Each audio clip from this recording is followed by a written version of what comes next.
नमस्कार, the deep dive में आपका स्वागत है। आज हम एक बहुत ही दिलचस्प एक बहुत ही अलग सी सामग्री का विश्लेषण करने जा रहे हैं। हाँ, ये कोई रिपोर्ट या स्टडी नहीं है। नहीं, बिल्कुल नहीं। ये एक वायरल यूट्यूब वीडियो की स्क्रिप्ट है और ये स्क्रिप्ट स्टीफन कोवी की विश्व प्रसिद्ध किताब the 7 habits of highly effective people पर आधारित है। हाँ, और यही बात इसे और भी ज्यादा दिलचस्प बना देती है।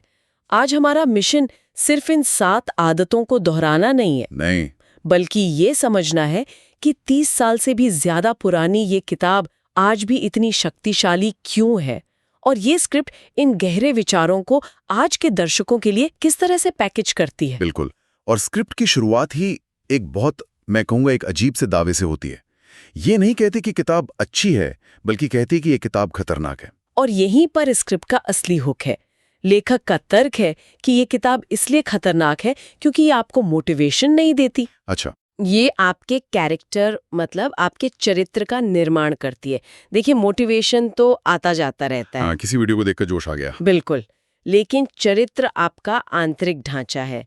तो ये स्क्रिप्ट सतही बदलाव की बात नहीं कर रहे, ये हमारे पैराडाइम को बदलने पर जोर देती है। पैराडाइम यानी दुनिया को देखने का हमारा नजरिया। हाँ, ये क्या करना है से ज्यादा कैसे सोचना है पर ध्यान देती है और ये सीधे दर्शकों की दुखती रग पर हाथ रखती है।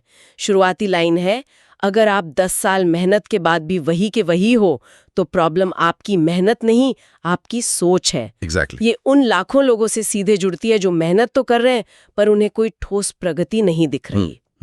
स्क्रिप्ट पहले आम समस्याओं का जिक्र करती है, धीमी ग्रोथ, शून्य बचत, सम्मान की कमी, लेकिन फिर ये दोष सिस्टम या बॉस पर नहीं डालती। तो किस पर डालती? वो कहती है कि असली समस्या बाहरी परिस्थितियों में नहीं, बल्कि उन पर हमारी प्रतिक्रिया में है। और यहीं से कोवी की पहली आदत का जन्म होता है। तो चलिए पहली 3 आदतों पर आते हैं, जिन्हें कोवी व्यक्तिगत जीत या प्राइवेट विक्ट्री कहते हैं। पहली आदत है सक्रिय बने, बी प्रोएक्टिव। हाँ, स्क्रिप्ट में इसे समझाने के लिए एक कार दुर्घटना का उदाहरण है। एक व्यक्ति चिल्लाता है, सरकार की गलती है, सड़कें खराब हैं, मेरी तो किस्मत ही खराब है। जबकि दूसरा व्यक्ति जो उसी स्थिति में है वो कहता है, ठीक है, जो हुआ सो हुआ, पर मैं ये नियंत्रित कर सकता हूँ कि मैं अभी क्या करूँगा। और यही प्रोएक्टिव होने का सार है ना? बिल्कुल। ये सिर्फ पॉजिटिव सोचने के बारे में नहीं है, ये अपनी जिंदगी की 100% जिम्मेदारी लेने के बारे में है। स्क्रिप्ट के अनुसार प्रोएक्टिव लोग अपनी जिंदगी के ड्राइवर होते हैं, पैसेंजर नहीं। ये रिएक्शन और रिस्पॉन्स के बीच का अंतर है। रिएक्शन मतलब बिना सोचे समझे और रिस्पॉन्स मतलब सोच समझकर प्रतिक्रिया देना। सही कहा।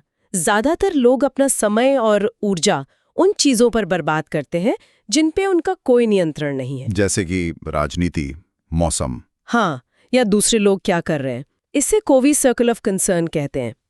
प्रोएक्टिव लोग अपना ध्यान उन चीजों पर केंद्रित करते हैं जिन्हें वो बदल सकते हैं, अपनी स्किल्स, अपनी आदतें। ये उनका सर्कल ऑफ इन्फ्लुएंस है। तो एक बार जब कोई जिम्मेदारी लेना सीख जाता है तो अगला सवाल उठता है कि इस जिम्मेदारी को किस दिशा में लेकर जाना है। और यहीं पर दूसरी आदत आती है, अंत को ध्यान में रखकर शुरू करें। हाँ, और स्क्रिप्ट एक बहुत गहरा सवाल पूछती है, आप अपनी जिंदगी के अंत में किस रूप में याद किया जाना चाहते हैं? ये एक डरावना सवाल है। डरावना है, लेकिन बहुत जरूरी है। इस आदत का मतलब है अपने जीवन के लिए एक विजन तय करना। जैसे एक इमारत बनाने से पहले उसका ब्लूप्रिंट बनता है, वैसे ही एक सफल जीवन के लिए उसकी दिशा तय होनी चाहिए। स्क्रिप्ट की एक लाइन मुझे बहुत अच्छी लगी, अगर मंजिल ही नहीं पता तो कोई भी सड़क सही लगती है। हम सब बस भागे जा रहे हैं। बिल्कुल, हम सब सफलता की सीढ़ी पर तेजी से चढ़ने की कोशिश कर रहे हैं, लेकिन ये आदत हमें रुक कर पूछने को कहती है कि क्या ये सीढ़ी सही दीवार पर लगी भी है। वाह, तो पहली आदत ने हमें ड्राइवर की सीट पर बिठाया, दूसरी ने हमें नक्शा दिया। अब सवाल ये है कि रोजमर्रा की जिंदगी में गाड़ी चलाएं कैसे, और यहीं से हम तीसरी आदत पर आते हैं, पहली चीजों को पहले रखें। हाँ, पुट फर्स्ट थिंग्स फर्स्ट। ये आदत दूसरी आदत का एक प्रैक्टिकल रूप है। ये अनुशासन और प्रायोरिटी के बारे में है। और स्क्रिप्ट आज की सबसे बड़ी समस्या को उजागर करती है, जरूरी यानी अर्जेंट और महत्वपूर्ण यानी इम्पोर्टेंट के बीच का फर्क न समझ पाना। बिल्कुल। फोन की एक नोटिफिकेशन जरूरी लगती है क्योंकि वो हमारा ध्यान तुरंत खींचती है। हाँ। लेकिन एक नई स्किल सीखना या रोज व्यायाम करना महत्वपूर्ण है, भले ही वो तत्काल ना लगे। ये तो हम सबके साथ होता है। दिन के अंत में लगता है कि हम बहुत व्यस्त थे, लेकिन जब सोचते हैं कि किया क्या, तो पता चलता है कि हमने सिर्फ छोटे मोटे जरूरी काम ही निपटाए हैं। प्रभावी लोग जानबूझकर अपना समय उन कामों में निवेश करते हैं जो महत्वपूर्ण है पर जरूरी नहीं, जैसे योजना बनाना, रिश्ते बनाना, नई चीजें सीखना। स्क्रिप्ट की लाइन एकदम सटीक है। व्यस्त होना सफलता नहीं होता, सही चीज पर व्यस्त होना सफलता होता है। हाँ, तो ये 3 आदतें मिलकर व्यक्तिगत जीत बनाती हैं। और जब आप खुद पर भरोसा करना सीख जाते हैं, तभी आप दूसरों के साथ प्रभावी रिश्ते बना सकते हैं। सही। और यहीं से हम सार्वजनिक जीत यानी पब्लिक विक्ट्री की दुनिया में प्रवेश करते हैं। आदत 4 है, जीत जीत सोचें, थिंक विन विन। ये क्या है? ये मानसिकता में एक बहुत बड़ा बदलाव है। हमें बचपन से ही एक जीत हार यानी विन लूज की मानसिकता से पाला जाता है। हाँ, कि परीक्षा में फर्स्ट आना है, खेल में जीतना है, मतलब मेरी जीत के लिए किसी और का हारना जरूरी है। एग्जैक्टली। जीत जीत की सोच कहती है कि दुनिया में सबके लिए पर्याप्त सफलता है। हम ऐसे समाधान खोज सकते हैं जिससे मेरा भी फायदा हो और आपका भी। लेकिन क्या ये हमेशा संभव है, खासकर एक कम्पिटिटिव बिजनेस की दुनिया में? ये आपने बहुत अच्छा सवाल पूछा। जीत जीत की सोच नरम नहीं है। ये साहस और विचारशीलता का संतुलन है। आपको अपनी जरूरतों के लिए खड़े होने का साहस भी चाहिए और दूसरे व्यक्ति की जरूरतों को समझने की विचारशीलता भी। अच्छा। और अगर आप जीत जीत समाधान नहीं खोज पा रहे तो सबसे अच्छा विकल्प है कोई सौदा नहीं या नो डील। एक दूसरे को नुकसान पहुंचाने वाले समझौते से बेहतर है कि हम सम्मानपूर्वक अलग हो जाए। ये दिलचस्प है। तो ये आपको भरोसेमंद बनाता है, और भरोसे के बिना टीम में काम नहीं हो सकता, जिसके लिए जरूरी है संवाद, जो हमें 5वीं आदत पर ले आता है। हाँ, और ये आदत शायद इन 7 में सबसे मुश्किल है। पहले समझने की कोशिश करें, फिर समझे जाने की। बिल्कुल। Seek first to understand then to be understood. Script कहती है आज सब बोलना चाहते हैं पर कोई सुनना नहीं चाहता। ये बात तो 100% सच है। हम में से ज्यादातर लोग समझने के लिए नहीं सुनते, हम जवाब देने के लिए सुनते हैं। जब कोई दूसरा बोल रहा होता है तो हम मन ही मन अपना अगला तर्क तैयार कर रहे होते हैं। खासकर सोशल मीडिया के दौर में हर कोई अपनी राय चिल्ला रहा है, और सुनना तो जैसे एक भूली हुई कला बन गई है। सही। कोवी यहाँ सहानुभूतिपूर्ण संचार यानी एम्पैथिक कम्युनिकेशन की बात करते हैं। इसका मतलब सिर्फ शब्द सुनना नहीं है, बल्कि शब्दों के पीछे की भावनाओं और इरादों को समझना है। जब आप किसी को सच में सुनते हैं तो आप उन्हें सम्मान देते हैं। इससे विश्वास पैदा होता है और सामने वाला व्यक्ति भी आपकी बात सुनने के लिए तैयार हो जाता है। तो एक बार जब हम जीत जीत की मानसिकता अपना लेते हैं और दूसरों को समझना सीख जाते हैं, तब हम सार्वजनिक जीत की आखिरी आदत के लिए तैयार होते हैं। आदत 6, तालमेल बैठाएं, सिनर्जाइज। सिनर्जी सिर्फ टीम वर्क से कहीं ज्यादा है। इसका मतलब है कि पूरी टीम का परिणाम उसके अलग अलग सदस्यों के प्रयासों के जोर से कहीं ज्यादा होता है। मतलब 1 और 1 मिलके 2 नहीं 11? हाँ बिल्कुल, 1 और 1 11। ये तब होता है जब अलग अलग विचारों और दृष्टिकोण वाले लोग सम्मानपूर्वक मिलकर काम करते हैं। कोई ठोस उदाहरण? ये सुनने में थोड़ा कॉर्पोरेट जैसा लगता है। जरूर। सोचिए एक मार्केटिंग टीम है और एक प्रोडक्ट टीम। मार्केटिंग वाले कहते हैं ग्राहक को ये फीचर चाहिए, प्रोडक्ट वाले कहते हैं ये बनाना बहुत मुश्किल है। ठीक है। सिनर्जी तब होगी जब वे बैठकर एक ऐसा तीसरा नया समाधान निकालें जिसे पहले किसी ने सोचा ही नहीं था। ये तभी होता है जब टीम के सदस्य अपने मतभेदों को एक अवसर के रूप में देखते हैं।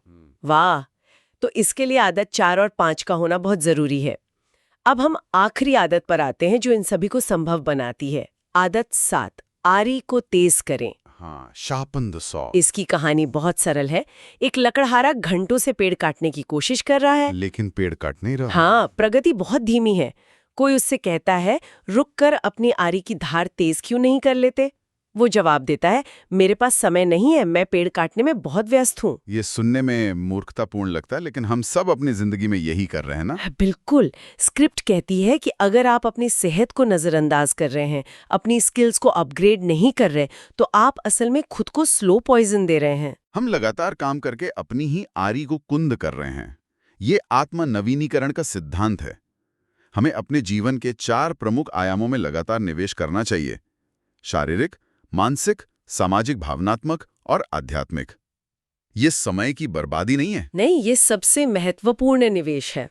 इसके बिना बाकी 6 आदतें लंबे समय तक नहीं टिक सकती। तो कुल मिलाकर ये स्क्रिप्ट इन 7 आदतों को एक बहुत ही सुलभ तरीके से प्रस्तुत करती है। अंत में 2 शक्तिशाली उदाहरणों पर प्रकाश डाला गया है। पहला, जब तक आप जिम्मेदारी नहीं लेते, कुछ नहीं बदलता। ये सीधे पहली आदत से जुड़ता है। और दूसरा है, ज्यादातर लोग समझने के लिए नहीं सुनते, वे जवाब देने के लिए सुनते हैं। ये 5वीं आदत का सारा है। हाँ, एक आत्मनियंत्रण पर केंद्रित है और दूसरा दूसरों के साथ गहरे संबंध बनाने पर। स्क्रिप्ट के अंत में एक बड़ा वादा भी है कि अगर कोई इन 7 में से सिर्फ 2 आदतें भी ईमानदारी से अपना ले तो 1 साल में वो खुद को पहचान नहीं पाएगा। ये एक बहुत बड़ा दावा है। ये बड़ा दावा जरूर है, लेकिन इसके पीछे का तर्क मजबूत है।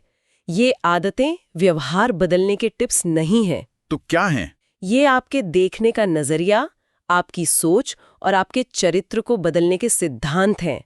ये आपके आंतरिक ऑपरेटिंग सिस्टम को अपग्रेड करने जैसा है।